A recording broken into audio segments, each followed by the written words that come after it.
Good morning, everybody. We'll wait for a few more minutes before we start so that we can admit more people.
Okay, so once again, good morning to everybody. Welcome to this week-long course on AMD GPU programming with HIP. We're on day 2 of this 6-day course. So I'll start with a small recap of what we covered yesterday.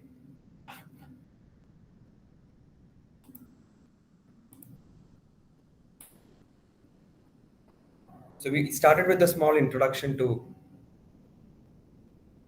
AMD GPUs and programming with HIP.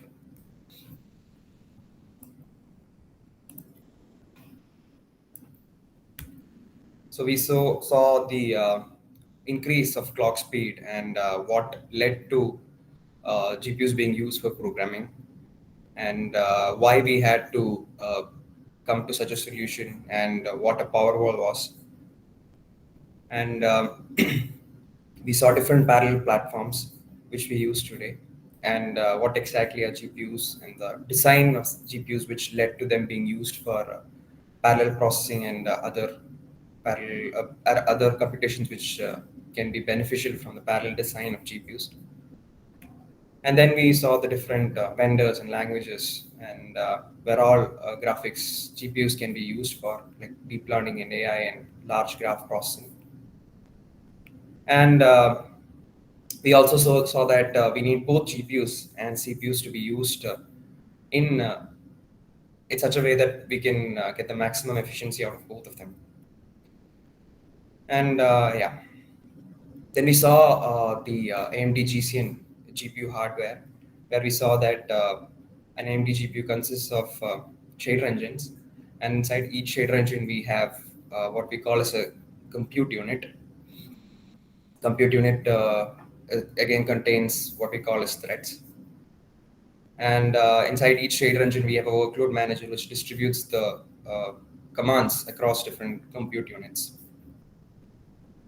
Then we saw what a GPU kernel was, which is essentially a function which is launched to the GPU. And we saw what workgroups are. Workgroups are just a group of threads that are on the GPU at the same time. And we saw wavefronts, which are essentially 64 threads which run in a lockstep manner or in SIMD fashion.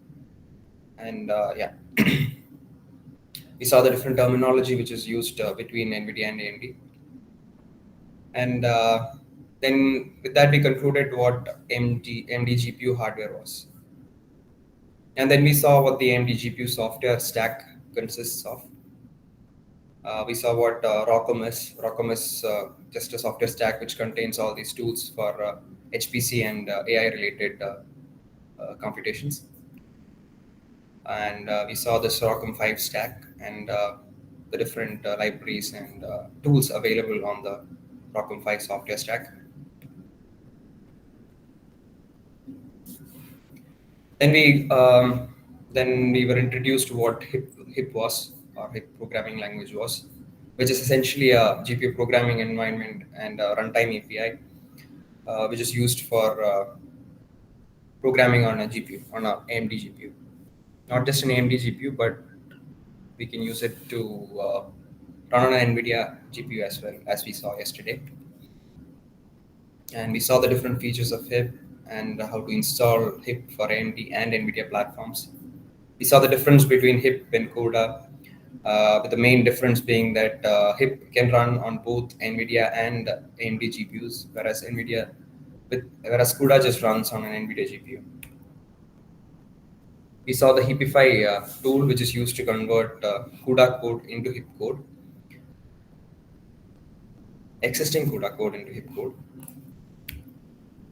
And with that, we concluded the introduction, and then we moved on to the computation part of the lecture.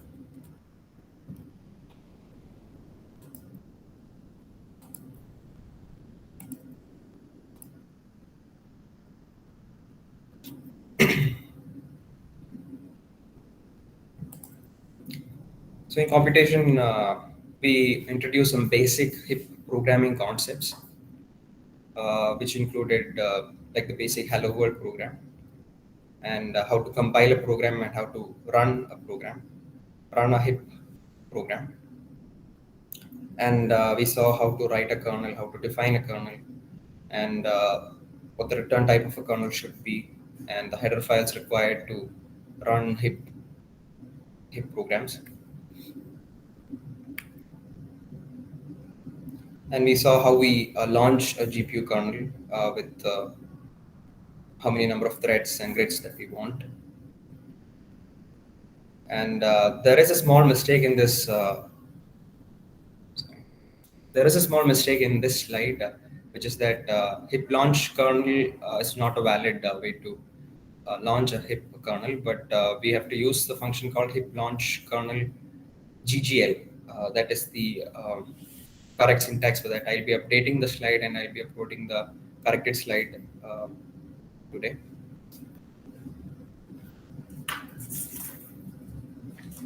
And also another mistake I made is that these last two parameters that you see here, these parameters are the first parameter is the name of the kernel. The second and third are the sizes of the grids and blocks respectively. The fourth parameter is the size of the dynamic shared memory, and the fifth parameter is the stream on which it is launched, and the rest of the parameters will be the function parameters that we pass to the kernel. So I had made a mistake yesterday, but yeah, this is the correct version. So if there are this function call will have varying parameters depending on the number of function arguments that the kernel has. And we saw the output of the Hello World program, and we saw that it is possible that we may not get any output at all. And this was because CPU functions and the GPU kernels, essentially the host and device, they run asynchronously. And we saw what host code and device code meant, and that the kernels or device code will be launched from the host. And we saw what a grid and block is. We'll be seeing more of grid and blocks today when we look at like more complex programs. So in order to make sure that the GPU finishes executing before the CPU exits the program, or before we need to start a certain computation, we use the HIP device synchronize construct, which essentially blocks the CPU till the GPU completes all its pending operations. And we saw the corrected version of the Hello World program, which prints Hello World properly, as we've introduced HIP device synchronize. And we saw different examples which of running kernels and CPU code. And we also mentioned that when we launch multiple kernels, they all go to the same queue, which is the command queue, and the command processor and the GCN hardware layout, it picks up these kernels one by one. So there is an inherent sequentiality within the queue. We can overcome this sequentiality if we need multiple kernels to be launched simultaneously and them running asynchronously. Then we have something called as streams, which we'll be covering in a later lecture. But as for now, we'll be assuming that we have a default queue, and all the kernel launches will go into the same queue and will be executed one after the other. But as far as and we saw another example where this printf and the kernel printf can get interleaved. And in this example, we saw that we can get multiple different uh, ways of outputs. Like we can have, I think, almost four different types of output. And we saw one such possibility. And we saw this output where CPU and GPU launches were interleaved. Even though, so even so, the output can be varying. But we observed that the relative order in between the GPU launches and between the CPU printfs will be the same. That is, we will get GPU 1, GPU 2, and GPU 3, and CPU 1, CPU 2, CPU 3 in that order, but these statements can get interleaved.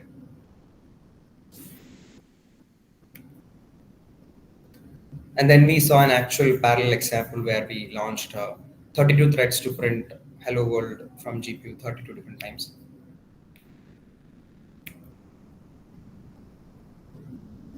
And this was a small homework that I had given. So the output will be in this case, I believe, without the hip device synchronize at the end, it will be. So before the first hip device synchronize, there are, I think, 6 ways that we can get the output. Uh, and after the hip device synchronize, if the last hip device synchronize is commented, then we can get from 2 to 6 printfs. If the hip device synchronize is not commented, then we can get 6 before the first hip device synchronize and 6 after the second hip device synchronize. So total of 12 printfs is possible. And that the second case where it is uncommented is a deterministic case. But when in the first case, it can vary from 8 to 12 because CPU might finish its processing before GPU can start processing. So the kernel with the parameter 3 may not get executed before the return statement hits. So today we'll move on to slightly more interesting concepts, and we'll be using more parallel concepts here. And small information is that we'll be using a different GPU for showing you code examples today because the one we used, I think there was some problem with it, and we are trying to fix it. So we'll be using a machine which was provided by AMD as part of their HPC fund program. We'll be using that to show examples today. So the way in which we execute programs on it is slightly different because that machine uses a queuing mechanism. But I'll show you the concepts which I showed you yesterday. To compile and run is pretty much, it should be the same, but we have to allocate resources and some a little. It's a little different, but it shouldn't matter in the long run. Okay, so does any of you have any doubts before we get started on today's topics?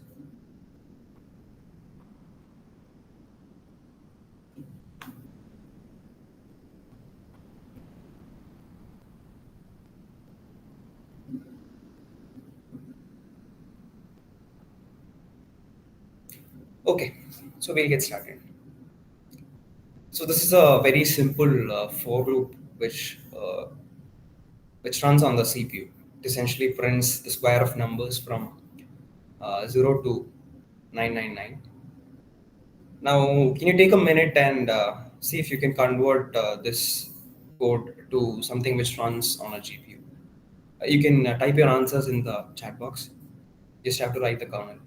I'll give you a minute to think about it.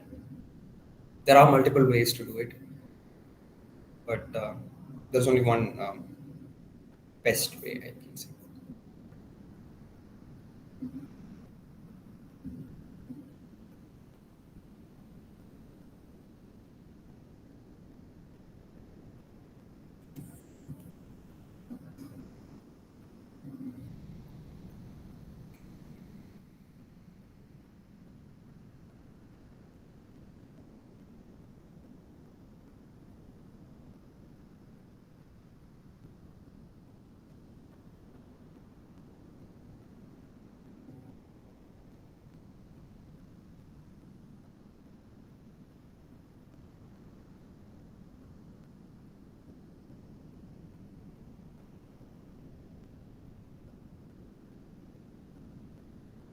Yeah.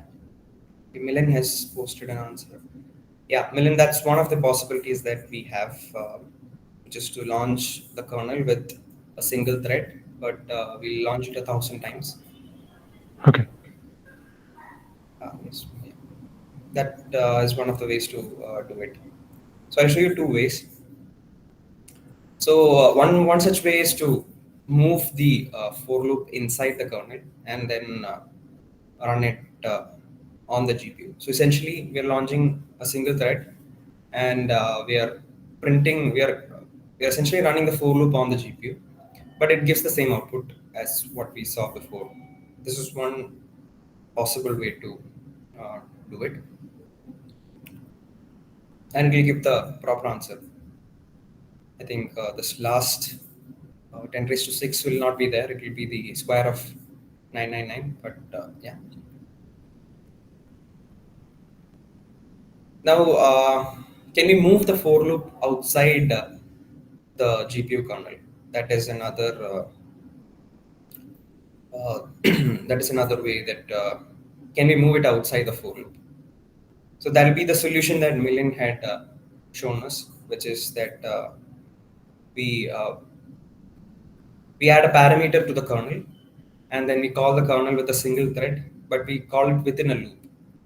So we get essentially we print it 1,000 times, 1,000 till the square of 999. Now I'll show you this. These I'll just run these codes to show you what exactly it is or how exactly it works. Uh, Ismail, you'd raised your hands. So, Matthew, is there a way to, let's say, profile? So, typically in CUDA, we have an NVDA which Yeah. could give a memory and uh, uh, time utilization. Is We there have a profiler, which is I think Rock Prof. okay? We'll be covering it in the extra topics. If we have time, we'll be covering profiling for hip as well. So we'll probably on the reserve day, I think on Saturday, All right. depending on how much time we have. Got it. Thanks.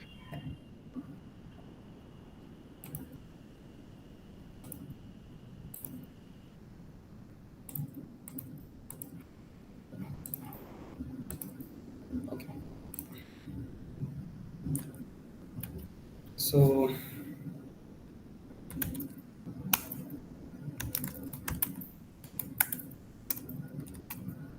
okay, so we'll see this for loop in execution. The code, I have written the code here. You can see this is the code where this is the same code which I showed you right now. I'll just print the square of all numbers less than 1,000, from 0 to less than 1,000, and yeah, I'll run the for loop on the GPU. So here we'll compile for one C. And so here the execution is a little different because of the queuing mechanism, which was which is enforced by this AMD HPC fund people. So you don't have to follow the steps. You just have to do hipcc and followed by the file name, and then you can just run /a.out. But here it's a little different because of yeah queuing. So the output will be saved to a file called out.log, and we'll show you that file as well. So you can see this is the output that we got when we run that program. So you can see it's the square of all numbers till 999. And this is the second for loop where we run the kernel with a single thread, and it takes a parameter I, and it gets launched within a loop. So we'll try running this as well.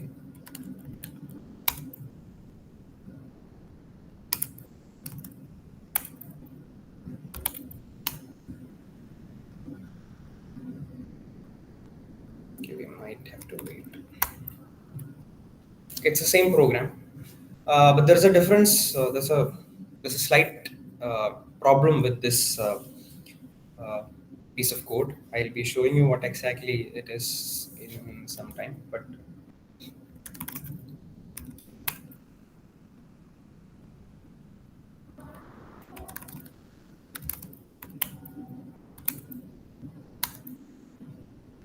and we look at the output of the second program, and you can see it's the same output,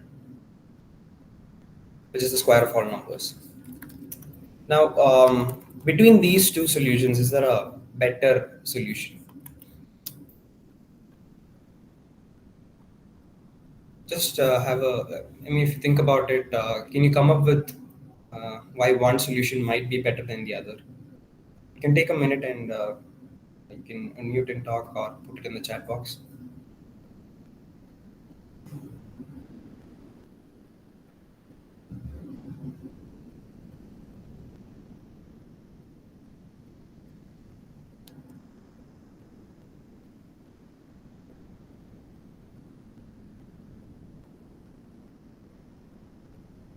Milan is saying that second option is utilizing more cores. Well, that is not exactly the case here, but because we are just launching one thread at a time, and it all goes to the same queue. So at one time, only one thread is launched, which essentially means that only one core is being used at a single time. So we're not exactly using more cores per se. Like we may be using different cores, but we're not using them simultaneously. Okay, option one run faster than option two. Yes, that is correct, Harshita. And Viren is saying the for loop solution may be better because transfer to GPU and execute on GPU are really, Viren, did you mean the for loop solution on CPU or the for loop solution on uh, GPU? The second one. Okay. Okay. Okay. We'll just run a code to see. We'll be comparing both of them. So this is a piece of code which contains both the kernels. So this is kernel two contains it. So we are not printing it here. We are just computing the square of the number and storing it locally. And kernel one is also doing the same computation. And okay, one thing when we use for time, when we time this uh, different GPU code is that before we start timing, we should the GPU takes some time to warm up, which is the we need to initialize the HIP instance. So which is why I've just called kernel two here with a single parameter here, which is one. So this takes some time. So because we want to compare how exactly this for one and for two both the cases work. I'm just using I'm just calling this so that that extra initialization time is used up.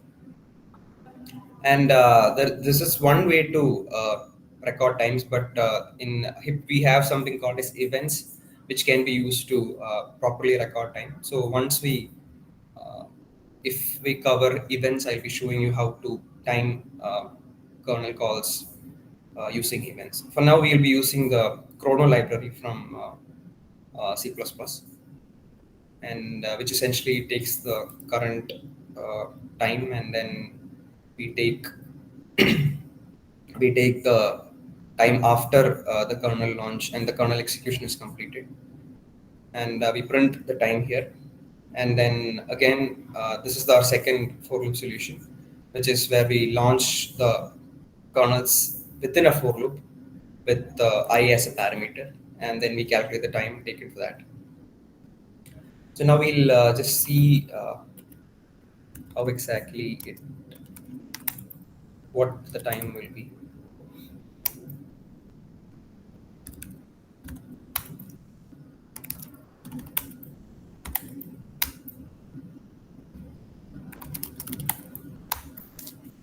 Okay, we can see that the time taken with the first kernel, which was in this case kernel 1, was 13 seconds, and the time taken by the second kernel, which was a for loop running on the CPU but launching 1,000 different kernels.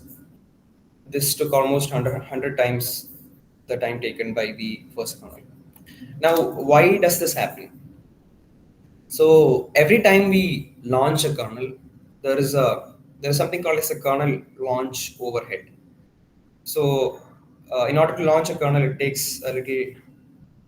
Just a minute. Yeah. So it takes a little time for the launch for the kernel to get launched.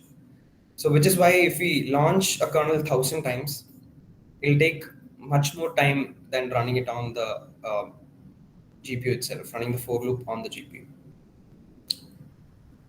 So which is why the better solution would be the first one, like Harshita had mentioned. Because we launched 1,000 times, there is an overhead of launching the kernel 1,000 times. And in the first case, it was just we launched it just one time, and the for loop was executing on the GPU. Now, before we move on, uh, does anybody have any doubts?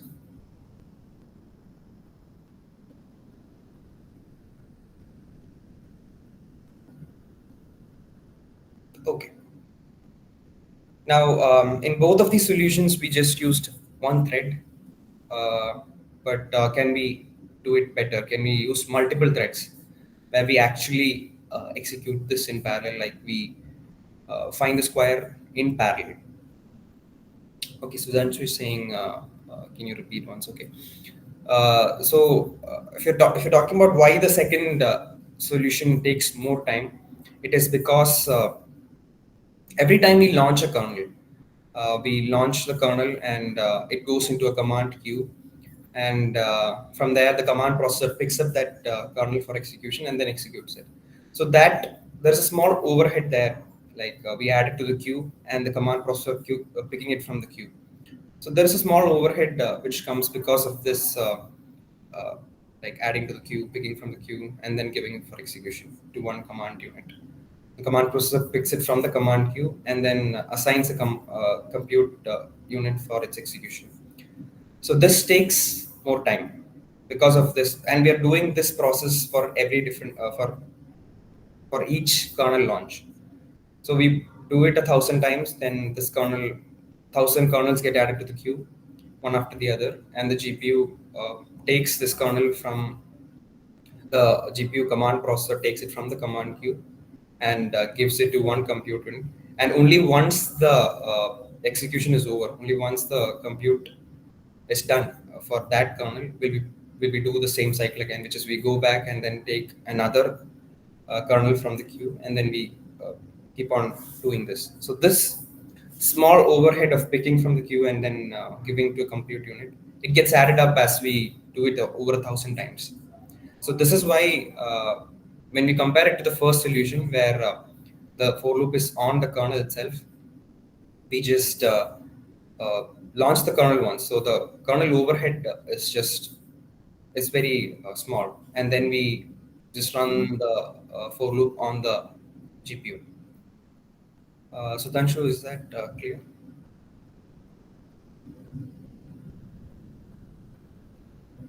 Okay. So moving on, like I said, none of these solutions actually run in parallel. So we'll just think about how we can run this program in parallel. Like we totally eliminate the for loop, and can we do it in a much faster way? Take a minute and think about how we can do it, and You can add it to the chat box if you have any ideas.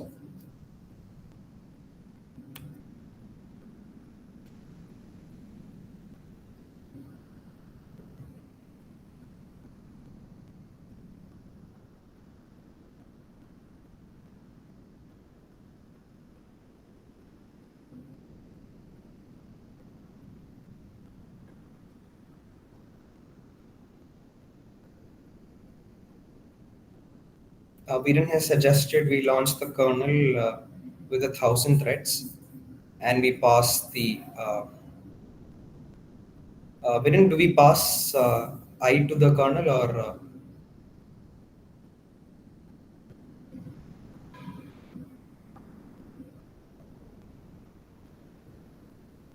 like if he's like how does like? Oh, okay.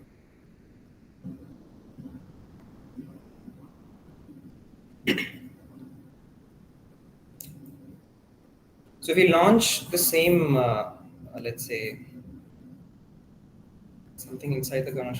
Yeah, that is correct, Viren. So we should know what the thread ID is so that we can properly know which index we should, which I we should use. So we'll move on to thread IDs and block IDs. So like I said in yesterday's lecture, a block consists of multiple threads, and we can have a maximum of 1,024 threads inside a block. And each of these threads within a block will have a unique ID, and this will range from 0 to 1023 within a block. And we talked about grids, which is a collection of blocks. We'll be talking more about this thread organization in as we today itself. So each block has a unique block ID associated with it, and both of these numbers, the block, the thread ID and the block ID, it depends on the grid and block dimensions that we specify. And the grid and block dimensions we specify usually depends on the problem at hand. So there's a struct called as thread IDX, which can be used to which we can use to get the thread ID of a thread, and the block ID can be used. Block ID of a block can be obtained from the struct we call as block IDX.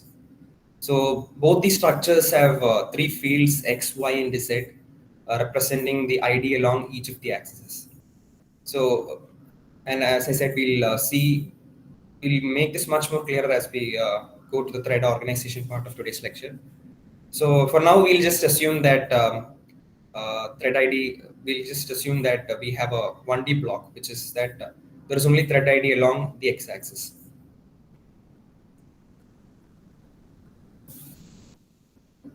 So thread IDX gives the thread ID of a block of a thread within a block. Since each of these blocks have a unique block ID, we can calculate the globally unique thread ID of every thread. So what does this exactly mean? So suppose I have a block 0 and I have a block 1. So both block 0 and block 1 will have a thread with ID 0 and a thread with ID 1 and so on. So if you want to differentiate between both these thread zeros in block 0 and block 1, we can calculate a unique block ID. And I'll show that that formula is given at the end of the slide. I'll show you exactly using an image of how we calculate that. So there are two other structs called as block dim and grid dim. So block dim also has three fields X, Y, Z. The same with grid dim. So this just gives the dimensions of the block and grid. And this must be a little confusing, but when we move to the thread organization part, it should get clear. But for now, we are assuming the block dimension is only along the x-axis and the grid dimension is only along the x-axis. So in order to calculate the globally unique ID of a thread, we use this formula where we multiply the block dim.x with the block IDX, and then we calculate the thread IDX. So those of you who are familiar with array indexing, like even when we have 2D arrays, we can index them using a single index, and we use something similar to this. So this is the, I'll explain the equation that we saw in this slide using this image here.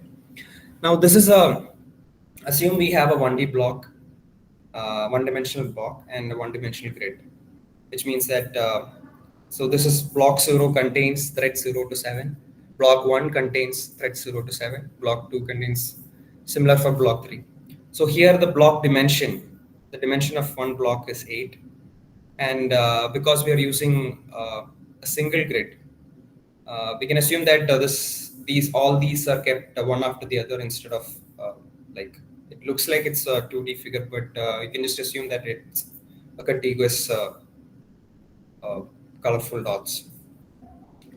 So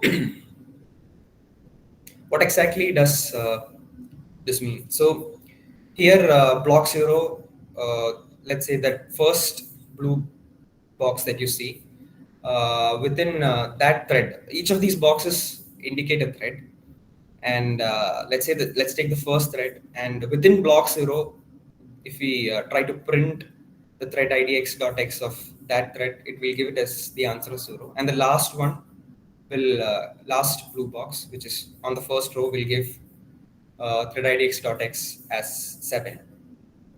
Similarly, if you do it for block 1 also, we'll get the thread id x.x is 0, and for the last purple box, we'll get it as 7. So within each block, we have thread ID 0 to 7, and this 0 to this number 7 is defined, is we get this number from the block dim, and because our block dimension along the x-axis is 8, and along both the other directions it's 1. So I'll show that again when we go to the third thread organization part, we'll get this more clear. So because we have multiple threads with thread ID 0, how can we get a globally unique ID for all these threads? Like we have a total of how many? 32 threads. Wait, yeah, 32 threads. So how can we get a globally unique ID for all of them? So that is where this equation comes into picture. So after thread 7, if we go to block 1, again that thread ID is 0. But in order to get a globally unique thread ID, we can, if we look at it as a continuous line of dots, like say the 8 blue dots are there initially and then the 8 purple dots. After thread 7 of block 0, we have thread 0 of block 1. But globally, we can say that that's the thread 8 globally. And then we have thread 9, and then we go all the way till thread 15 of which will be the thread 7 of block 1. And similarly, after that, we'll go to thread 16, and then all the way up to thread 31. So in order to calculate this, in each row of, in each block has uh, 8 threads. So when we move to the second row, we would have already covered 8, and we have the block IDX, which will give the block ID, which in this case for the second row would be 1. So block IDX dot x for the first row, which is block 1, will be 1. So when you substitute these values into this equation, you get that this thread right here will get a value of 8. Why? Because block dim is 8, and then the block ID is 1, and the thread ID local to this block is 0. So we'll get 8 into 1 plus 0, and which will make this as 8. Similarly, this will be 8 into 1 plus 2, 8 into 1 plus 3, and so on. Till 8 into 1 plus 7, which will give us 15. Now, when we come to the third block, yeah, Pranod, I'll answer that out. I'll just finish this and then get you out. So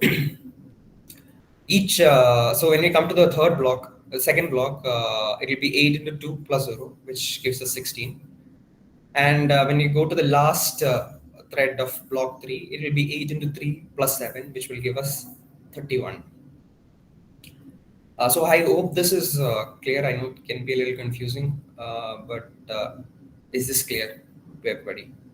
You can unmute and talk, or you can put it in the chat box.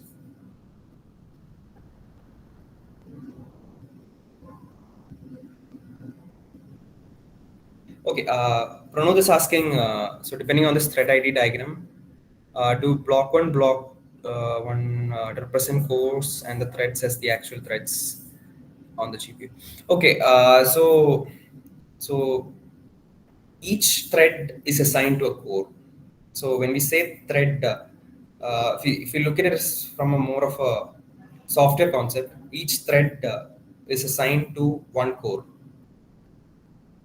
Okay, Ashra, I'll get back to you. So Pranod, so one core, which is we can use it interchangeably if I'm not wrong. So one thread will have one core. So core, if you can see it as a hardware concept, it will be one basic unit of computation on the GPU, and thread will be uh, thread can be called as one basic unit of computation on the software. So one thread will be assigned to one core, and blocks are essentially a group of threads or group of threads.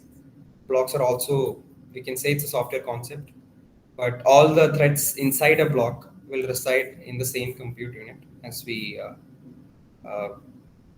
saw yesterday. Does that clear it out, Pranod? Yeah. Okay, so Harshita, uh, so if you're talking about the thread ID equation, if you're familiar with how we compute a single dimensional index for a 2D matrix, we'll be showing you an example of that. But what we need is we have a thread ID, and this thread ID x dot x is unique within a block. So if you see block 0 will have thread ID 0 to 7. And similarly, block 1 will have thread ID 0 to 7. But what we need is a globally unique thread ID. So in order to calculate this globally unique thread ID, we use this equation where how do we explain it? Okay, so, so just assume that all these boxes, instead of viewing it as a rectangle, view it on a line, like all this all blue boxes. Sorry about that. All blue boxes are in a line, followed by this purple boxes, all in a single line. So block 0 will be having 0 to 7, and then block 1 will again having be 0 to 7. But in order to calculate, if we want to calculate it, so we have a total of 32 threads here. So we need some way to uniquely identify all of them instead of having thread IDX 0 to 7 for multiple of these threads. So what we do is if we arrange them in a line, after block 0 ends, we have block 1 threads. We can see it as thread 8 instead of thread 0 of block 1. And then thread 9, thread 10, all the way till thread 15.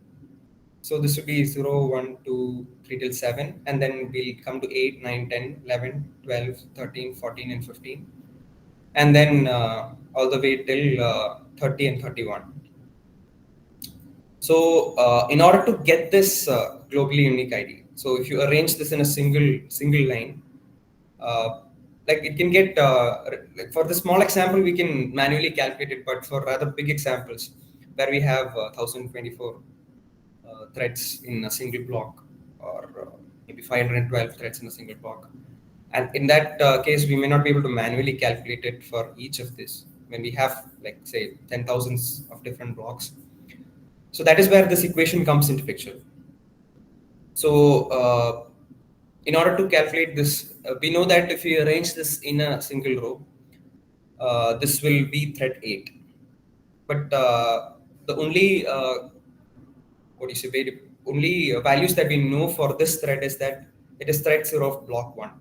So how do we obtain the value 8 or obtain the value 9 for this thread from this block idx.x and thread idx.x? So that is where uh, this equation comes into picture. So blockdim.x essentially means that there are 8 threads in one block. Now, if you are standing in block one, that means that already we have seen 8 threads of block zero, and then thread idx.x of this specific uh, thread will give us that we have seen one thread in this block. So that means totally we have seen 8 blocks from the 8 threads from block zero and one thread from block one, which means that if I add both of them, I'll get the current thread ID, globally unique thread ID. So suppose I'm standing at let's say this block two thread two.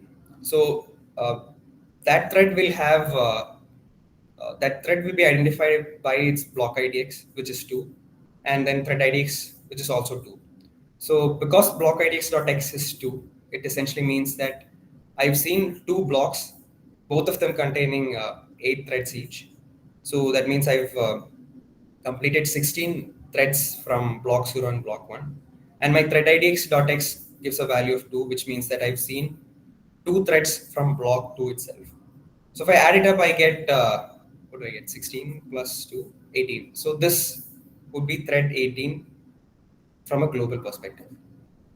Harshada, does that clarify your doubt of how we obtained this globally unique thread ID?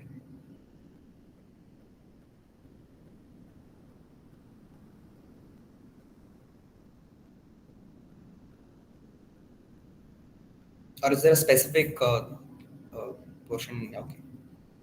Okay, so we'll move on from this image.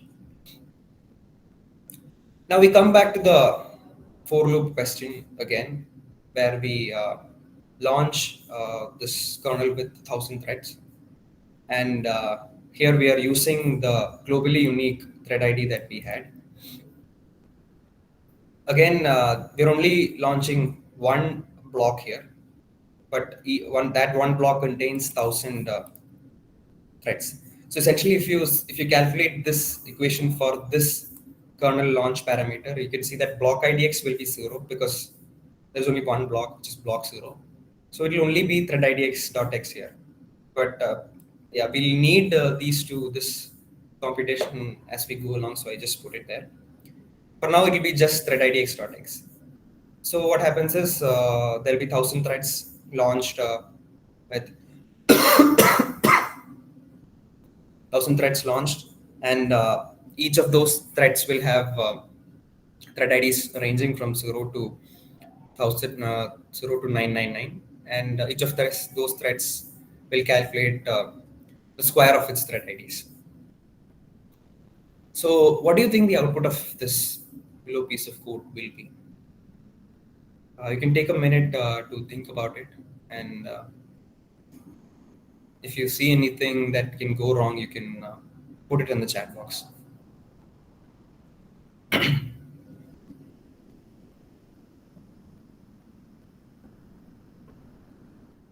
Yes, Piran is saying out of order prints.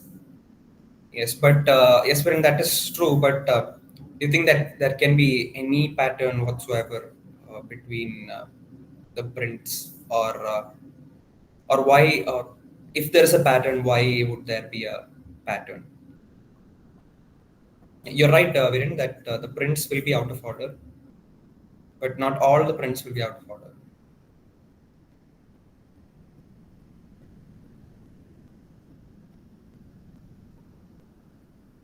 Okay, so we'll see this code in action. So this is the same code which we just saw, and we'll run it here.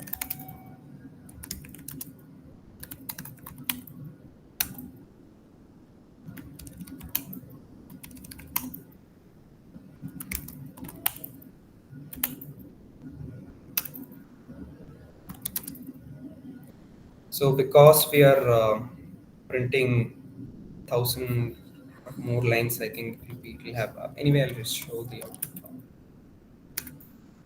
So yeah, this is the output that we can see. There's a lot of outputs because we are printing it on different lines. So I'll just do one thing. I'll print the top 100 lines.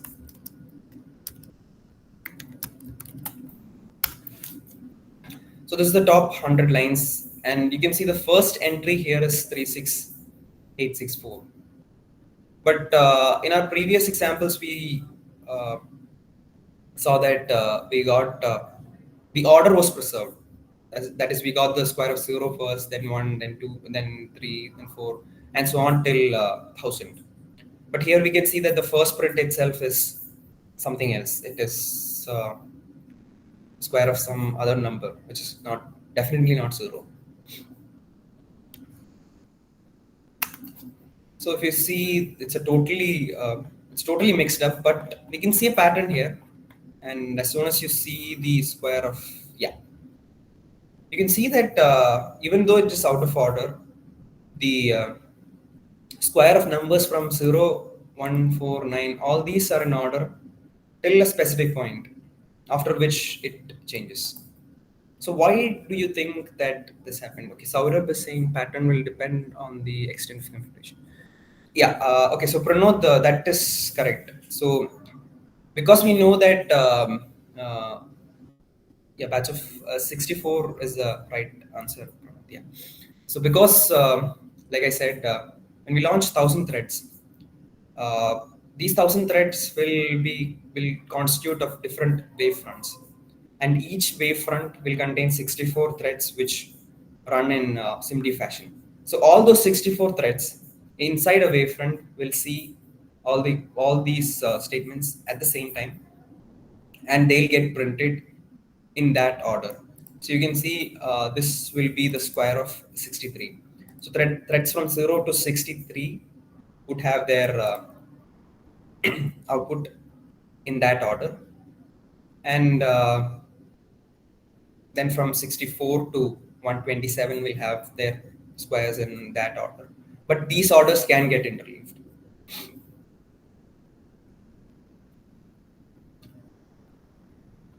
So even though we computed this in parallel, we uh, we got it out of order.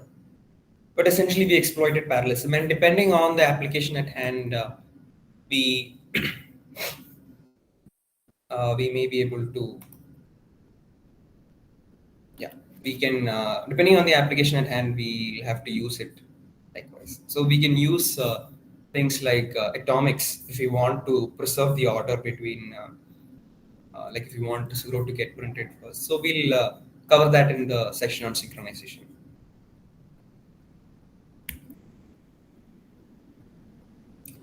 Now we'll now that we know, okay, Pranod is asking ascending. Yes, Pranod, but on GPUs, it'll be a little difficult to control that. So we use something called as atomics, where we make sure that thread 0 prints first, then thread 1 prints first, and so on. So we'll see atomics when we get to synchronization part of the class, and uh, I'll show you the same example there, how we can print it in ascending or descending order. So now that we know how to calculate a globally unique thread ID, can you think of a way how to convert this for loop, which essentially doubles every element of a array? You can just write the kernel code. You can put it in the chat box.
Okay. So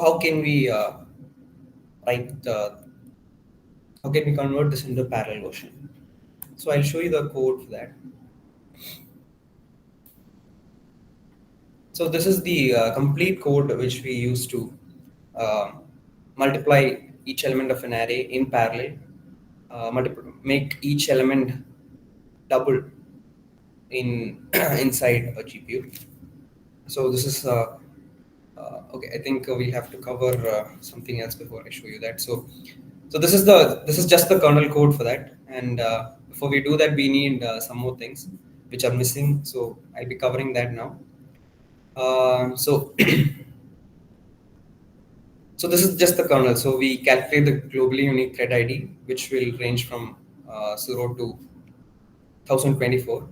Sorry, I think there's a small typo here. It should have been launched with 1024 threads, and we and that will give us the indices from 0 to 1023. And for each of them, we can multiply it by 2. So there is something missing here, which I'll be talking shortly. So the CPU and GPU memories, they are different, which is that the CPU has its own DRAM, which is the RAM which we usually mention when we say that a PC has 8 GBs of RAM or your phone has 12 gigs of RAM. That is the DRAM which we talk about, and it is usually used by the CPU. Whereas the GPU contains its own separate RAM, which we call as a video RAM, and both of this are separate. So CPU cannot access the VRAM, and GPU cannot access the DRAM. CPU and GPU, they communicate via the PCIe Express bus, and because of the same reason, the variables declared on CPU cannot be accessed by the device code.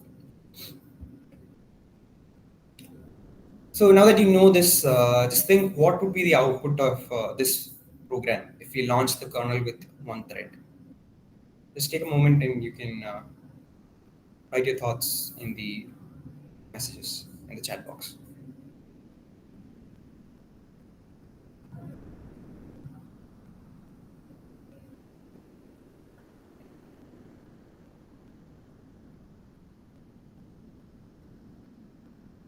Okay, Viren is saying empty string or program crash.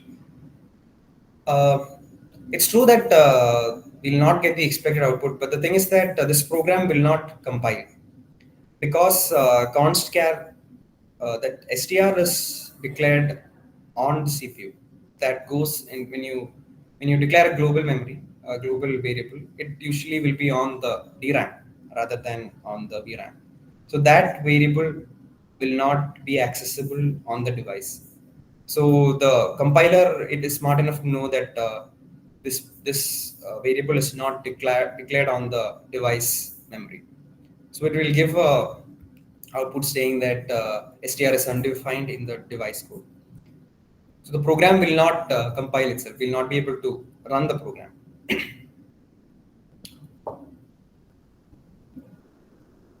So how do we allocate memory on the VRAM? Because we need to manipulate data on the VRAM when we say that we have to add multiply each element of an array with 2. We need some memory on the RAM so that that array can be put on the VRAM, and from the VRAM we can do the necessary processing. So when we deal with arrays or deal with arrays on the CPU, we use either malloc or we use like when we declare the array, we say how much memory we want, how much elements of the array there are. We are essentially allocating a certain amount of memory to the array. So we use the malloc function call to allocate memory on the DRAM. And the same idea is applicable on the GPU VRAM as well, but we use a different API called as hipmalloc. So hipmalloc takes two parameters. The first one is the uh, address of the pointer. It's not the pointer itself, but the address of the pointer variable, and then the amount of memory we need. So one thing that we should note is that all pointers which we pass to kernels should be pointing to the memory on the device, which is that it should be malloc memory. There are other constructs which we can use to get memory, which we can use to allocate memory, but we'll talk about that when we in future lectures. But all pointers which we pass to kernels, like if you see in the previous example here, we had passed in star ARR. This ARR should point to a location on the VRAM. If it is something on the DRAM, if it points to something on the DRAM, there are two things that may happen. One is that if that memory location is a valid memory location on the VRAM, then we may get some output, but we'll not get the expected output, or we can get a segmentation fault, or in worst case, we will not get any error whatsoever, and that can sometimes happen. So you should be very careful as to what you pass to a device, to a kernel, the pointers which we pass to a kernel. Now that we have some memory allocated on the GPU, we need to get the data from GPU to CPU. So because the memories are different on the GPU and CPU, we should maintain different copies of the same data, one for CPU and one for GPU. And in order to transfer data from CPU to GPU, we use the API called as hip memcopy, and it takes four parameters. The first is the destination pointer, and second is the source pointer, and then the amount of data that we want to transfer, and the direction in which the transfer should happen. So the direction is essentially a enum, which the last point is so hip memcopy host to device and hip memcopy device to host are two enums which we can mention when we use the direction. So host to device means that we are transferring data from host, which is CPU, to GPU, and device to host essentially means that we are transferring from from the GPU to CPU. And there is another flag which is in hip memcopy device to device. When we have multiple GPUs available, we can transfer the data from one device to another. So if time permits, we'll see a multi GPU setup. Like right now, the system on which I showed you the examples has, I think, four GPUs connected on it. I think four of them are MI150 GPUs, but we'll see if time permits, we'll show you examples of that. So now that we have seen how to allocate memory and how to copy data from one from CPU to GPU and back to the CPU after computation. Now we can see the full version of the array example. So I'll show you the example in code here. So this kernel essentially takes an array and array or pointer to an array, and so the main thing that we should note is that this pointer should be pointing to the VRAM, and yeah, we are computing the block dimensions of the globally unique thread ID, which I'm storing in the variable called si, and then we are indexing the array using that DID, and then multiplying each of the element. Like one thread will multiply that element with 2, it will double the element. And inside int main, we are we are maintaining two variables, one for the host and one for the device. So host array, we are using malloc, and we are giving 1000 integers, and we are using hip malloc. So if you see here, we are giving the address of this pointer variable as the first parameter to hip malloc. And again, we are since we are dealing with 1000 integers, we are giving the size is 1000 into size of int. And in the host array, we are just this is just filling the array with values from 0 to 1000. So this essentially will contain the zeroth element will have 0, and the last element will have 999. Now we are copying the device array, copying the host array into the device array, and we use the enum hip mcopy host to device, and we are copying. This is the size that we want. We need 100 integers to be copied from host to device, and then we are calling the kernel here. So this kernel will launch with 1,000 threads. So each of those 1,000 threads will have a globally unique thread ID from 0 to 1,000, and and once this computation is done, we'll copy it back using same mcopy, and we'll be using the device to host flag, and then we'll be printing it. So I'll just run this example and show you how it works.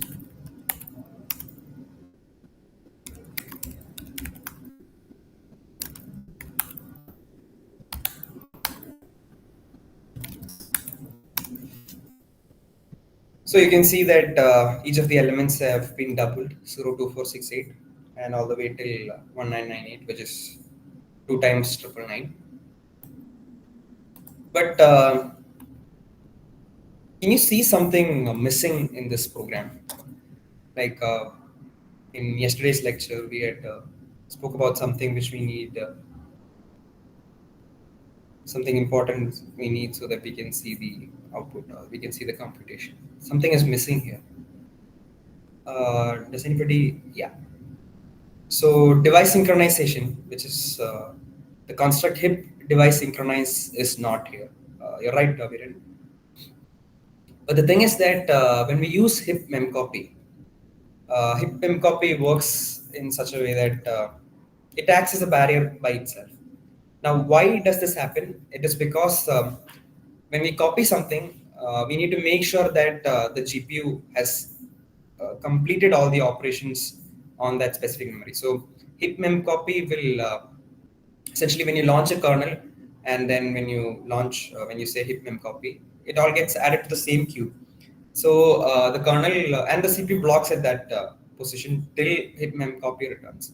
So once the computation is over, and hip memcopy copies the device data back to the host, only then the CPU will continue to the next one.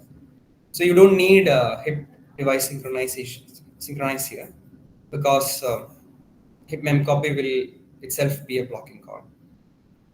Now there might be situations where you don't want the CPU to block here. Suppose you are dealing with different data, like you launch the kernel, but you want to copy some other output from the GPU to CPU.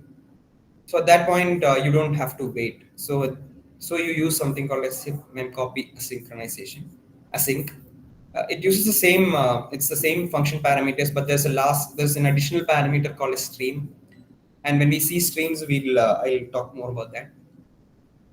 So this does not block the CPU. So this means that CPU will just launch the copy operation, and yeah, it will go to the next statement, just like how we saw for, just like how we saw in case of device launch, kernel launch. So before we move on, does anybody have any doubts in any of the things that we saw so far? This has been, I think, a little intense with respect to the content. So if any of you have any doubts, please feel free to ask now, or you can type it in the chat box.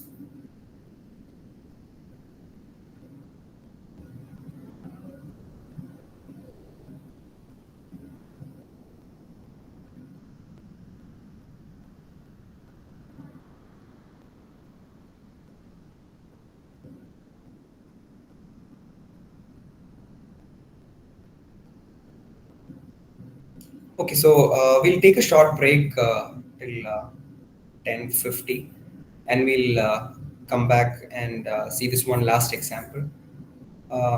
You guys can actually try it out to see if you can solve this question. So it's essentially asking to write a kernel which will add two vectors in parallel, which is that you have two arrays. Vectors are just arrays, and we should add element by element addition should happen. So A of 0 should get added to B of 0, and it should get stored in C of 0. So this should be pretty simple, considering that we know how to deal with thread IDs now. Assume that there are 1024 elements in both the vectors, and you can try it out. We'll resume at 10:50.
If any of you have tried out the question, you can put the kernel code in the chat box, and we can have a look at it. Or if any of you have any doubts, you can unmute and speak.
Okay, so we'll resume, and we'll see how exactly we can add two vectors in parallel. It's a pretty straightforward process now that we've seen other complicated, as we've seen that array example.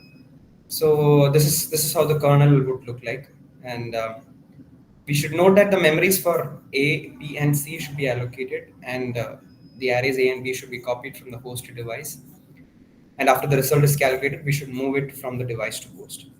So I'll show you the complete code for that. Here we can see this is the same kernel that we just saw. And here we can see that we have allocated two variables for both A, B, and C. HA indicates the host, uh, the array A on the host, and DA indicates the array A, which we're supposed to allocate on the device. It doesn't necessarily have to be HA and DA. You can name it anything, and just make sure that you understand which is which. So I'm allocating 1024 integers to each of the host variables, and so here I'm assigning values to each of the to each of the elements. You can see HFI is I, and HB is so one array will be from 0 to 1023, and the other array will contain values from 1023 all the way to 0. So when you add it up, essentially you will get the value 1023. 1023. Yeah. So then we are doing hip mem copy, and we are copying the host array, which is HA into DA, and so that essentially puts the numbers from 0 to 1023 into DA, the device array. And then in the next line, we're copying HB to DB, which is we are copying the elements 1023 all the way up to 0 into DB. Now, this is one of the places where here also, if you see, I talked about hip mem copy async. If you see this at line number 32, the CPU will wait till this complete copying is completed.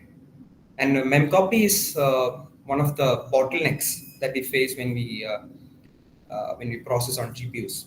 Like copying is something that takes a rather large amount of time when we compare it to CPU programs. CPU programs do not need that kind of a copying, but when we copy from DRAM to VRAM over the PCI Express bus, it takes some amount of time.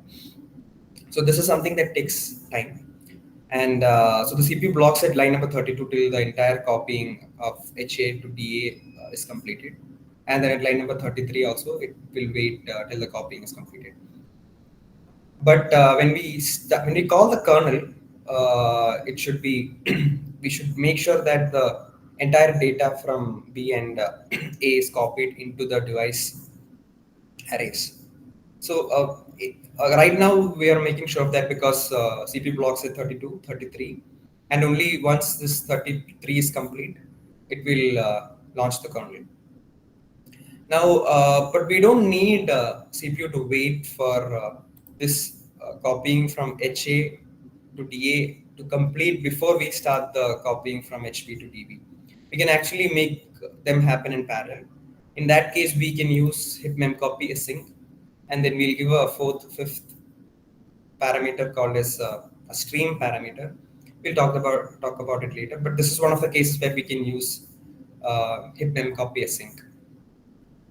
Now, after we launch the kernel, it will calculate the, it will add element by element, and then store it in this DC. And once this is done, only then hip mem copy will be called. We don't necessarily need hip device synchronize here because this is blocking. And okay, I think we may need a hip device synchronize, but we'll see that. So hip mem copy, I'll just clarify if we need a hip device synchronize after this kernel call. I'll clarify it tomorrow. I'm not sure if we need it. But yeah, so once the computation is completed, we'll copy the result back into the host HC matrix, HC array, and then we are printing it. So I'll show you, I'll run it and show how.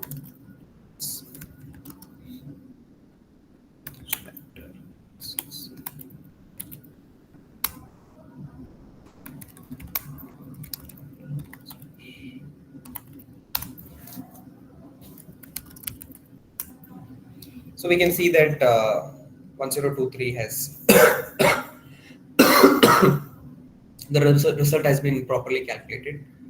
And if I'm not wrong, we don't need a hip device synchronize after the kernel launch because the hip mem copy also goes into the same queue. So only once this is completed, hip mem copy will take place, and we don't need a hip device synchronize after the hip mem copy because it is blocking on the CPU on the host. Okay, now I'll show you another example of a vector addition, but this time we'll use a lot more elements. Now we're just using 1024 elements, and that will exactly show you how much faster a GPU can be for totally parallelizable for tasks which can be parallelized. So this is the code I've written for that. I'll just run this code, and if you want to explain, it will be like so here we are doing the GPU warm up, where we are warming with the hip runtime, and then everything else remains the same. Only this time we are using 1024 times 1024, which is 2 raised to 20 elements are there, which will be in the order of 10 raised to 6. That will be almost a million elements will be there in each array, and we are doing the same for GPU as well.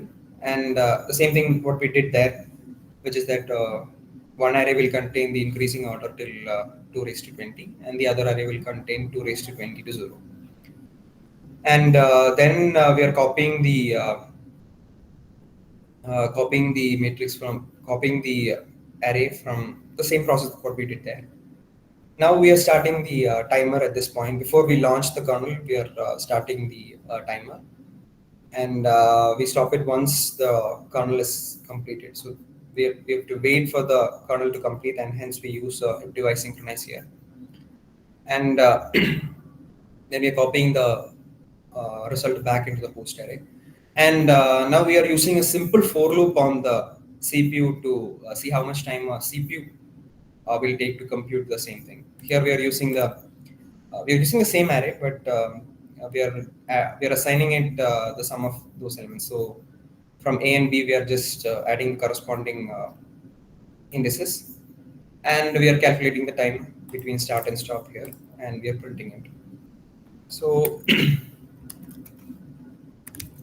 we'll see how much time it takes.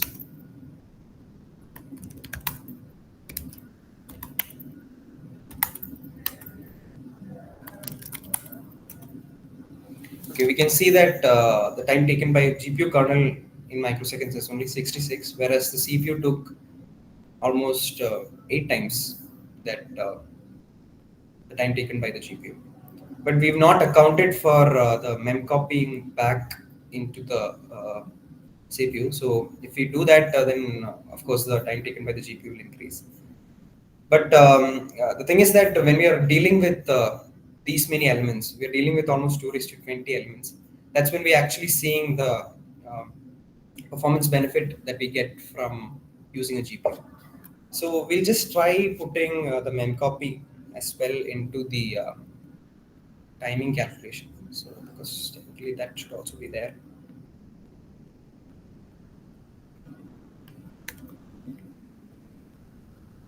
But let's see.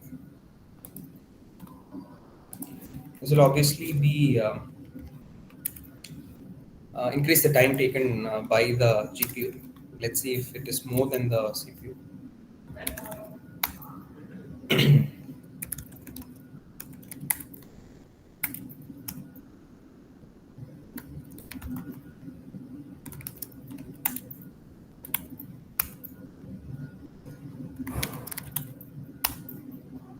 You can see that it did not increase that much. It only took 2 more seconds when we compare it to the previous 2 more microseconds. But yeah, this can actually vary depending on. Just a minute, let me just confirm if I properly edited it. Yeah. So this can vary depending on the size of the data that you're transferring from the GPU and back. But yeah, this hip memcopy and hip malloc, these are the places where we get a lot of when we get a lot of delay. But even so, we can see that the GPU is still performing much better. So, but if we had tested it for a smaller data set, let's say if you only had 1024, like the initial example we saw, then obviously the CPU will perform much faster than the GPU because of many things. Like when we copy it, we have a overhead. When we malloc, we have an overhead. When we launch the kernel, we have an overhead. So all these overheads will add up, and the CPU does not have any of these overheads, and the CPU clock is very fast when compared to the GPU clock. And because of that, for smaller examples, we may not get much benefit from using a GPU over CPU. So now we'll move on to we'll conclude by saying what exactly this interesting, rather slightly more interesting topic that we covered today, which is that this just shows the typical program flow of a hit program. So first, we load the data into the DRAM. We can load it from files or STDIN using CN or scanf, or we can generate random numbers or random data. And then we use HipMemCopy to copy the data from CPU to GPU. We use the HipMemCopy host to device. Then we can use the GPU can use the data that we just transferred for its computation, and we do this computation on the kernel. And then we copy the results from GPU to CPU, where we use HipMemCopy with HipMemCopy device to host. And then finally, we use those results on the CPU. So far, we've just used it to print the results, but we can use it for other purposes as well. So with that, I'll just give you a small example, and this is similar to the vector example that we saw, which is that the program takes two arrays A and B, and calculate the value of the square of sum of each element, which is that A of 0 plus B of 0 the whole square, and then the result will be stored in either A or B. That is up to you. You can try it out. You can try the program, and we can discuss if you have any doubts on your program. Now, with that, we are coming to an end to the memory and memcopy part of the thing. We'll move on to thread organization now, where we'll see more about blocks and grids and 2D blocks, and how exactly we calculate the globally unique thread ID when we have multiple dimensions to deal with. One small thing that I missed here, and I have to add it to the uh, added to the pro added to this as well, is that when we use hip malloc, when we use malloc, we use a construct called as free. Because when we use malloc, we are allocating memory on the heap, and once we are done with it, we free the memory so that we don't have memory leak situation or dangling pointers and stuff like that. So uh, the same applies here in when we do hip malloc as well. We use the construct of hip free. So hip free will essentially free up the memory that we allocated on the VRAM. That is something that's a good programming practice to follow when we have hip malloc. Although when the program goes out of scope, this will automatically be freed up anyway. But when we are doing compute memory intensive tasks which require a lot of memory, we might need to free up data every now and then so that we have space on the VRAM. Okay, we'll move to thread organization now. So we'll start with the DIM3 data type. So DIM3 is a special type of a data type which is used to specify the grid and block dimensions. Before that, does anybody have any doubts in any of the previous topics? Uh, now would be a good time to talk about that.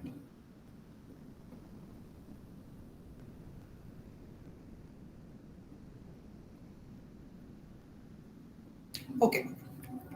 So the DIM3 data type is something that we use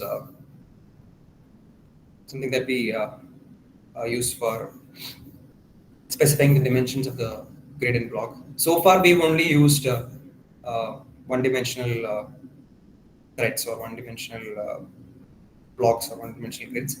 So in the example, you can see DIM3 threads of 1024, 1, 1, and blocks, 1, 1, 1. So this is what we've used so far. So what exactly that means is that so the number of threads along the x-axis is 1024, or the grid dim.x, block dim.x is 1024, and the block dim.y is 1, and the block dim.z is 1. And blocks of 1, 1, 1 essentially means that the grid dim.x is 1, grid dim.y and .z all are 1. So when we use these variables, we can use these variables to launch kernels as shown here. We just pass those variables, those dim3 variables here, and that will essentially take care of Instead of putting 1 comma 1024, we can do this. So what are grids and blocks? We're coming back to grids and blocks again. So grid is just a 3D array of thread blocks. And what are thread blocks? Thread blocks are essentially a 3D array of threads. So we have a collection of threads, we call it as a thread block. And a collection of such thread blocks make up a grid. And a grid can have dimensions across 3 dimensions. It can have a y-axis, an x-axis, and a z-axis. And along each of these axes, there will be a unique ID for each of these blocks. So the same concept which we use, the dimensions, the griddim.y.x and .z, that applies for a thread block as well. So it will be blockdim.x, blockdim.y, and blockdim.z. And similarly, we'll have thread idx.x, thread idx.y, and thread idx.z. So I'll show you an image which I hope will clear things up. So this is a 2D 2D grid and a 2D block. So if you see this one blue box indicates one block, and this all of these colored boxes, they indicate one block each. And inside each of these colorful boxes, there are 9 threads, and each smaller box represents one thread each. So since this is a 2D block, we have block idx.x and block idx.y, which is that. So if you take this first block, this will have block idx.x as 0 and block idx.y as 0. And if you take this last thread block here in this grid, this will have a block idx.x as 3 and block idx.y as also 3. Now within each block we have multiple threads. Now so this grid, how do you write, how do you define this grid using the dim3 variable? You can take a minute and you can put your answer in the chat box. So how would you define this grid using the construct which I showed earlier? Here we've seen that I used blocks 1 comma 1 comma 1 to indicate the dimensions of the thread block of the grid. And how would you do it here in this case? You just need to put the grid dimensions or how you would launch such a grid using the dim3 variable.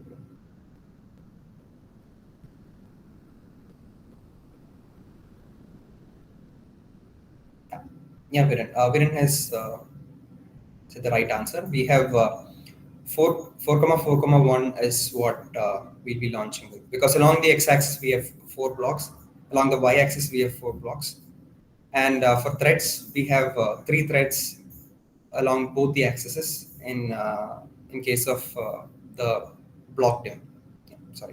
Block dim. So again the same concept which I used to calculate the thread ID, the globally unique thread ID, can be applied here to find the globally unique block ID of each of these blocks. So in this grid, sorry, I have to admit somebody. Yeah. So in this, if you take this block, it has like I said, it has by as 0 and then bx as 0. And again, we have in this block also has bx as 0. So we can actually calculate the globally unique block ID as well, how we calculated earlier. So this will be block 0, block 1, block 2, block 3. And then this will be block 4. We use the same idea we used there, but instead we'll be using block idx.x into grid dim.x plus block idx dot y, if I'm not wrong. Sorry, block idx.y into grid dim.x plus block idx.x. So that will give the globally unique block ID. And coming to threads, again, it's the same idea that we used earlier. So here we have threadidx.x and threadidx.y, which is that we have two dimensions now. So if you take this thread, uh, it is part of this block by0 and bx3, and it itself has a 2D arrangement of threads. By the way, all this arrangement is made for the convenience of the programmer. Like this 2D arrangement or 3D arrangement or 1D arrangement does not exist on the hardware. This is purely for the convenience of the programmer. I'll show you an example where we can use it. Uh, yeah. So we can see that this is indicated by ty0 and tx0. And similarly, we have all the way up to ty2 and tx2. So within this block, this will have a unique ID of 9. If we calculate it using the earlier formula, we'll have it like that. And we can actually, for once we calculate the globally unique block ID, we can calculate the globally unique thread ID as well. So that's a little more complicated formula. So the same idea can be extended to 3D.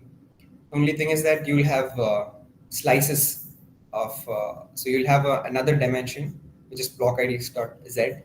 So the picture that you see here, this huge box, we'll have the same thing behind it as well. Like you can see, you can think of it like a Rubik's cube or a cube essentially.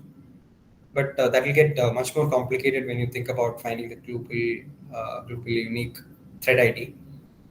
But yeah, it get that formula gets to tends to get really big and really messy. Okay, now yeah, I'm sorry, there is a small mistake here. The dim3 of blocks should be 4,4,1, like Viren had mentioned. Okay, before that, anybody have any doubts regarding this? This can be a pretty confusing topic.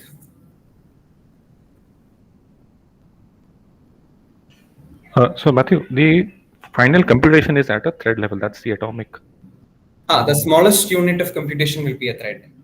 It's just that we are logically arranging it in blocks or. Yeah, we're logically arranging in blocks because that's for the programmer's convenience. Like, so say we are dealing with a 2D matrix. So at that point, it makes more sense to arrange the threads in 2D fashion so that we can index it using both those indices.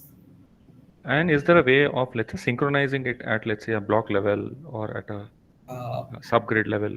Uh, why would you at this moment? Why would you think about because if synchronization? each thread is an individual unit of computation, then Yeah. it's just a logical matter of convenience, Yeah. nothing else. Yeah, that's true. So I can't, let's say that let me block, let all the rows finish first and then move on to the next. Okay. Yeah, that would depend on how you implement the program. So you're saying you want to finish the first row first, and then move on to the second row. Yeah, Just, I was just trying to understand why this terminology was introduced, whether it's okay, so I'll show you an example where we deal with a 2D matrix, and I okay. hope that will clear up Okay, the got it. doubt. Uh, we can see if that will help. So we'll see an example of matrix addition.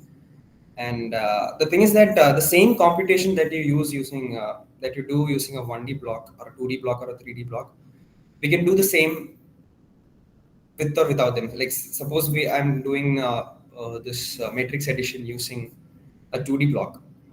I can do the same thing with a 1D block, and there won't be any performance penalty because we change from a 1D block to a 2D block. So it's all for the uh, convenience of the programmer. And when we change from a 1D block to a 2D block or a 2D block to a 1D block, the indices where we use that will change. That's the only difference. But as far as the performance is concerned, it will not matter whatsoever. So this is a small question. Suppose I launch a kernel with blocks comma thread, and this is the block and grid dimensions. How many threads will be launched in total? You can take a moment and put the answer in the chat box.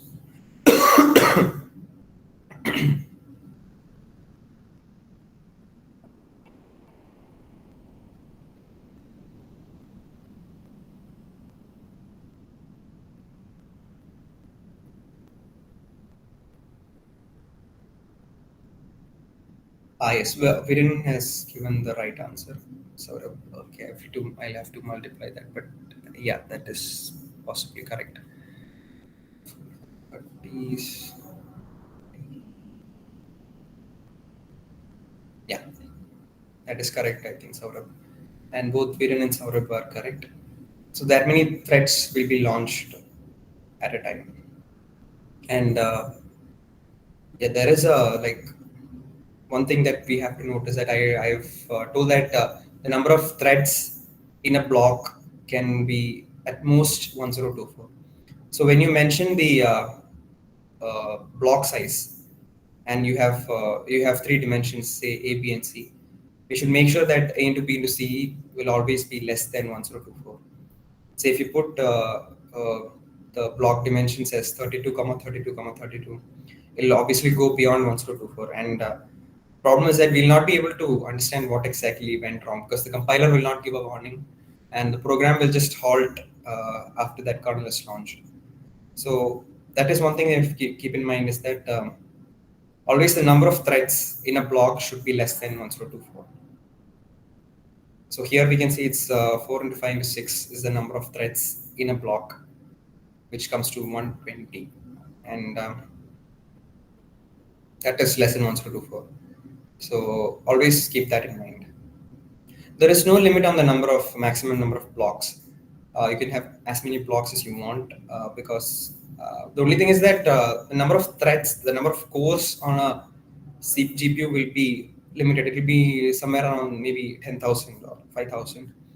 But when we're launching, like say more than that, the only thing is that all of them will be utilized efficiently, but not all of them will be running in parallel. So some of them will have to wait for some threads to complete so that these waiting threads will get scheduled. So there'll be some kind of a scheduling algorithm on the GPU to schedule all the threads. And I'm not sure which algorithm they'd be using. In CUDA, I don't think it is because it's a proprietary software. It's not known, but I'm not sure about HIP as well. Okay, now this is a small homework that you can do where you can just calculate the globally unique ID of a thread when we have 2D blocks and grids. And Aviran, I hope that answers your question. There is no limit on the maximum number of blocks, as far as I know, like because we can obviously launch. I've not seen such a limit so far in my in what I've used so far. Okay, you guys can do this as a homework and calculate the globally unique ID for a thread in case of 2D blocks and grids, and in case of 3D blocks and grids as well. But that can get it be a really long equation, but it'll help you to understand this a little better. Okay, now we'll see an example of a kernel which takes two matrices as 2D matrices as parameters, and it finds the sum of these matrices and then stores the result in the third matrix. So we'll assume that it's an m by n matrix, and we use a 2D matrix, 2D block and grid to launch the kernel, and you can write the launch configuration for the same as well. And assume that m by n is less than 1024. We can take like 2-3 minutes and then just write the kernel and the launch configuration in the chat box.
Yes, variant is if the launch configuration is correct, variant it will be m comma n comma 1, and blocks will be 1 comma 1 comma 1 since the number of threads are less than 1024. But it would be a different case when it's more than 1024, and that I think beyond 1024, I don't think we can cover it today, but we'll see. The kernel would be pretty straightforward, like how we saw in the vector addition case. It will exactly be the same. There will not be any difference whatsoever, except for the index calculation part because we are using 2D grid and 2D blocks. So I'll show that example here. So this is pretty straightforward, and here we are calculating the uh, globally unique thread idx.x, that is the thread ID along the x-axis, using this our familiar formula, and along the y-axis also it will have a globally unique uh, thread ID, and both of these can together identify the uh, both of these can together give a globally unique ID for this thread. But this will just give the unique ID along the x-axis, and this will give along the y-axis. And from both of them, the thing is that HIP nor CUDA doesn't support 2D array indexing. Like we can't do say a of I comma j or a of ty comma tx on the device yet, except for shared memory where we can actually do that. But for this locally allocated or for device memory, we can't do that. So we are actually calculating the index uh, which we need using this formula, which is dy into n plus tx. This is similar to that array that 1D grid block example image that I had shown. So you essentially calculate the you calculate how many rows we have seen so far, and in each row we'll have n elements, and that will give how many elements we've passed in the previous rows, and tx will give how many elements that we have passed in the current row. So that will give the globally unique index in the array, and we calculate the sum of both of them, and then store it in the corresponding index in the resultant array. So you can see that on the host we are doing af m comma n. On the host we can obviously do that 2D indexing because C++ supports it. And here we are just we are adding some random number to each of the elements, and both of them will get assigned some random number. And rand is a function in the C standard library header file which I've included here. And then we do the usual malloc and memcopy, and we assign the threads per block as m comma n comma n, which means that along the x-axis we have m threads, and along the y-axis we have n threads, and not m threads exactly, but the dimension is one, and along the z-axis we only have a single dimension, which will be that single slice we have. And since we are dealing with less than 1024 threads, we'll be launching the number of threads blocks as 1 comma 1 comma 1. We don't need more than that number of blocks. And we're launching the kernel using hip launch kernel ggl.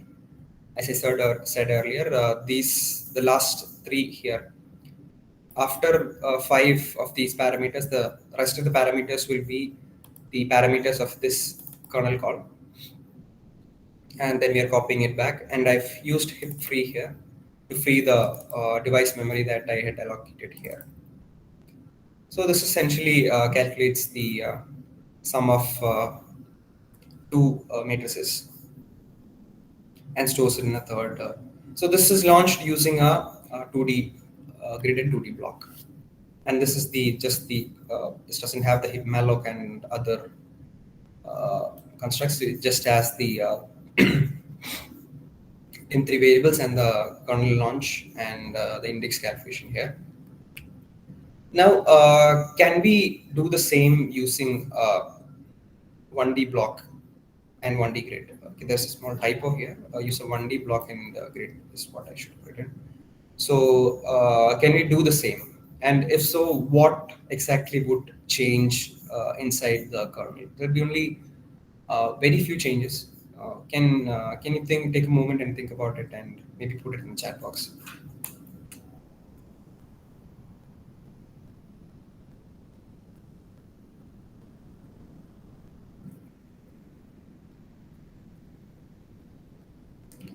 Okay, since we are running out of time, I'll just show you the salt.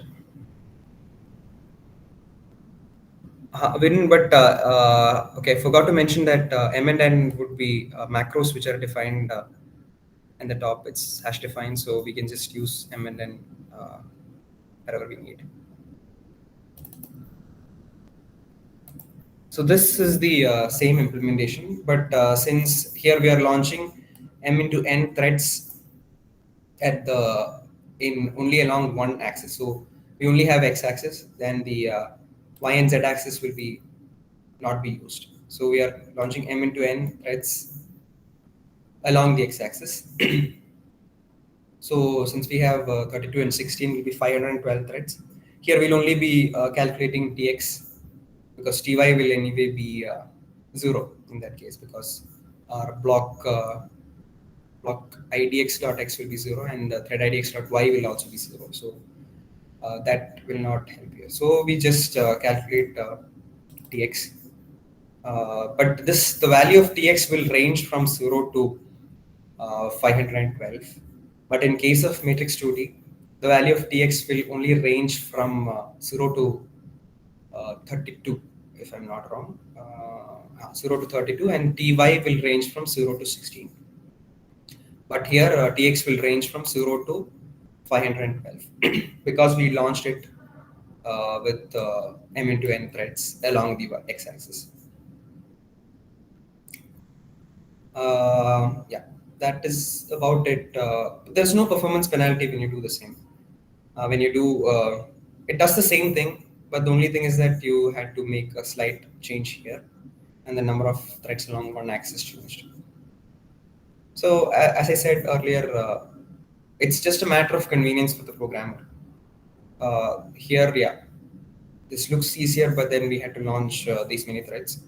And when it comes to 2D indexing, it might be when it comes to 2D matrices, it might be easier for us to imagine the way in which we do double indexing, which is a of I comma j, which is why we use this construct. And when it comes to 3D, we'll have one more variable. And this is the same example here. And we need to go beyond 1024 threads. Because usually the problems that we deal with involve a lot more threads than 1024. Like when I showed you the vector example, we had 2 raised to 20 threads. But there are slight, it's a little different when we come to, not different, we have to be careful of some things when we deal with more than 1024 threads. So we'll talk about that tomorrow. And I think there are two more topics in the computation section itself. So I'll wrap it up tomorrow, and we'll start with memory tomorrow. And as far as this going beyond 1024 threads goes, one thing is that, like I've been saying, a block can have a maximum of 1024 or 1024 threads. And when we need more than 1024 threads, we use multiple blocks. And it is recommended that the block size should always be a multiple of 64 because one wavefront contains 64 threads. And if it's a multiple of 64, then wavefronts can be scheduled one after the other. We'll talk more about that tomorrow. And yeah, we'll close this for today. If anybody has any doubts, please feel free to type in the chat box or you can speak up. Yeah, Saurav. I'll also upload the code that I've typed up If you're if you don't have any doubts, feel free to leave. Otherwise, I'll be here for another 5 more minutes. Yeah, thank you all for joining today.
Okay, we'll close this meeting. Thank you all for joining.